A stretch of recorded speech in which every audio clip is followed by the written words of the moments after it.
My husband made me believe soulmates aren't real. I am using a different account so that my husband doesn't know. Before meeting my current husband, I was married to my ex-husband, Dave. Dave and I met when we were 5 years old. He moved into our neighborhood when he was 5. He was this cute boy next door. We became inseparable. Even our parents joked that when we would be adults we would be married. Ever since I knew the concept of marriage, I was determined that I would marry Dave. We were like soulmates. We had the same interests, the same hobbies, the similar thoughts. He was my first everything. My first kiss, my first boyfriend. The guy I lost my virginity. Among our friends we were the perfect couple. After graduating high school, we immediately got married. I got into a good school, but I decided to study with Dave. We got married right after we finished high school. Our parents helped us find an apartment closer to our school. We worked hard. We would often talk about having kids. On our 6th anniversary we decided that we would try for a baby next year. I still remember the day when we were teenagers and cuddling. We already decided what our babies' names would be. During our 7th year of marriage, my mom got sick, so I had to stay with her for a while. I was planning to do something special for our 7th year anniversary. So I left early to surprise him. I went to my bedroom and there I saw my husband ducking another girl in our marital bed. I can never get that image out of my head. My husband saw me and his face turned to pale. I don't know what happened but I threw up right in the spot. My husband was giving me the usual "it's not what it looks like, I am sorry. It was a mistake." I locked myself in the bathroom. I somehow mustered my strength and called my friend to pick me up and just don't listen to Dave. When my friend arrived she charged at Dave. She grabbed some of my things and we left. I was in a catatonic stage at that point. Eventually my parents knew. They supported on whatever decision I would make. Dave's parents however wanted us to be together. There was a huge fight but eventually we settled for divorce. My whole fairy tale fantasy just shattered. I was spiraling into depression. My parents booked me a therapy. For 2 years I was like a living corpse. After that my friend pushed me to go on a date. I did but no one even came close to Dave. I was searching for Dave in every guy. But they all failed to live up to the expectation. That is when I met my now husband, Jay. Jay was the opposite of Dave. Dave was funny, he would be the life of the party. I remember one time he made me laugh so hard that I fell from my chair. But Jay was not funny like Dave. He would use humor only as clapbacks and if he wants to insult someone. He was also very stoic and closed off. Pretty boring to my taste. On our first date, I asked him some questions like what is your favorite movie? He told me he doesn't watch movie. He liked reading. He didn't even ask me a thing except for my educational background. He talked mostly about my field of work. But he was not interested in me. We ate dinner in silence. I was 100% sure he will not call me. But 2 days later he did. He asked me out on a second date. I was skeptical of whether or not I should go. But my friend insisted. I gave it another try. Second date went slightly better than first. He talked a bit more. Asked few questions. We were taking it slow. He was opening up until the 6th date when he finally hooked up DMI. It was amazing. I am someone who has a snack after having intercourse. I was craving for some so I asked him if I could grab something from his pantry. Even a bread and cheese sandwich will do. He told me to stay there and he went out. I was kinda confused. He came back after 20 minutes with takeout food. It was something I really liked, orange chicken. I asked how he knew. He told me on our previous date. I melted right there. Dave and I have been together for most of my life. But he never made the effort of going out and get me something. That's when I knew even if he was not my soulmate I was madly in love with him. We dated for 3 years and got married. I came to know about Jay's family too. His mom and dad were drug addicts who died of overdose. He was homeless for a while but worked his way up. Throughout our marriage I was very happy. He was different from Dave because whenever he would see me doing chores he would ask need help. He helped me through my trauma from Dave by arranging a therapist that specializes in infidelity. He may not be a person of words but his actions tells me that he loves me. When I was pregnant with our daughter, I would wake him up in the middle of the night to either get me food or rub my feet. He would say yes, ma'am, and get to work. I love him. Even after 15 years of marriage my love has not stopped. He is still the stoic man I fell in love with. After meeting him I stopped believing in the concept of a soulmate. He was not mine but we somehow make it work. I love you, Jay. Thanks for being there in my life. And anyone who is wondering what happened to Dave, he is getting his 3rd divorce. His mom blames me for his downfall but she refuses to see that her son cheated on his every marriage. Edit: I am sorry if there was any typing mistake. I am typing on my phone and the autocorrect is acting nuts. I tried to turn it off but doesn't work. Now for the comments. Commenter: who knows, maybe Jay is your soulmate. He seems to be more ideally suited to you from the beginning than Dave ever was. Original poster: from the outside we do not look like soulmates. Dave and I were the typical girl next door and boy next door kinda people.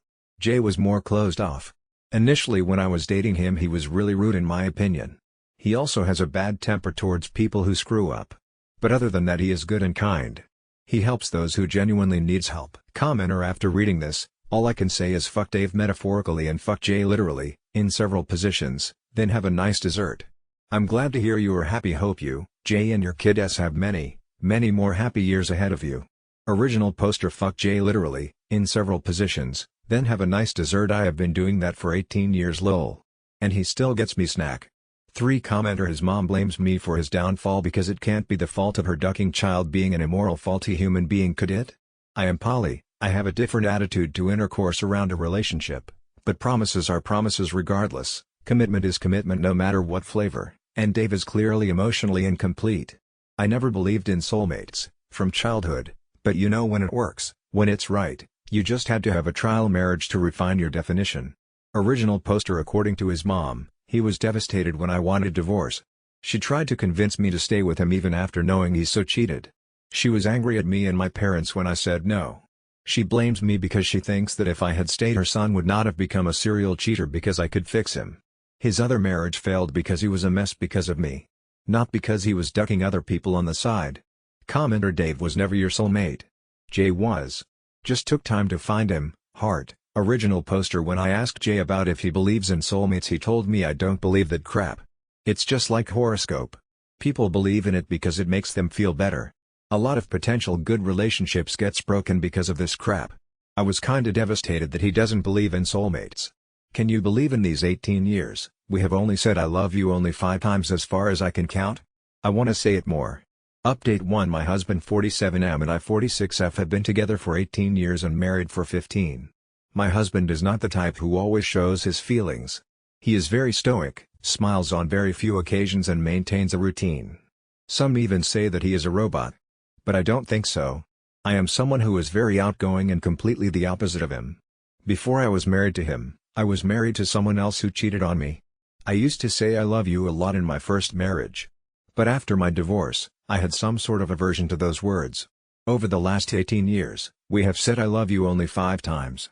First time was when we were dating, second was on our wedding day, third and fourth when our daughter and son was born, fifth was 5 years ago on Christmas when we were really tipsy because of the drinks. I wrote a post about how I met him and how we got together, but it made me realize that we haven't said I love you to each other for a long time. But it didn't bother me. Even if he never said it, he always shows that he loves me in his actions. He does chores for me, he would always give me a foot massage, make me my favorite dish, even kiss me out of the blue. I do not have any complaints. He is the best husband anyone could ever ask for. But this was something that has been in the back of my mind for a while. We cuddle, we hang out, we make love, but still no I love you. Yes, I would love to hear it and say it more often, but somehow it just makes me nervous. I decided to buckle up and just say it. It's just 3 words. So yesterday when he was reading a book on the couch, I stood in front of him and said, I love you. He looked at me and was confused. I repeated it. For the first time, I could see him get flustered. He told me okay. I was a little disappointed by his response. I thought he just didn't love me anymore. Later that night when I was lying down, he came to our bedroom and told me that he is sorry for his response. That it caught him off guard. He told me that he loves me a lot. And not even a day goes by he doesn't feel lucky to have me in his life. I was tearing up. That was better than my confession. I asked him that why don't we say that often. He told me that he doesn't say it because throughout his entire life no one has said it to him except for me.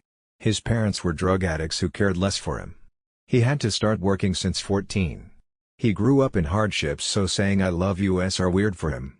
But also he feels like we didn't have to tell each other when we express it with our actions way more. I told him I want to say it more now and want him to say it back if that's okay with him. I saw him smile for a while. He said it is fine as long as I want it. I don't think we need to say it when we know we love each other a lot. We will probably stop saying it after a few days and go back to our mundane events lol. Update 2: a lot of you people have been asking me and personally messaging me about Jay's upbringing and how he managed to survive. Well, I am not sure if I am the right person to talk about his personal life. I mean, I heard some parts which really made me cry. Therefore, I will try to summarize it. So, my husband Jay is an only child. His mom and dad were from a poor family. They were drug addicts. His household was a mess. He remembers his father pushing him down the stairs when he was like 8.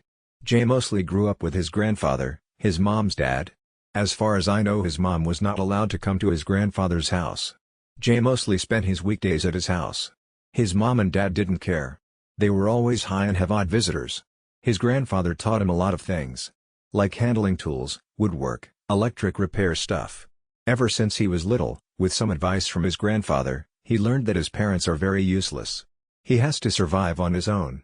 All they know is how to do drugs and invite people for having group intercourse. He started doing odd jobs like dog sitting, car and window washing, gardening.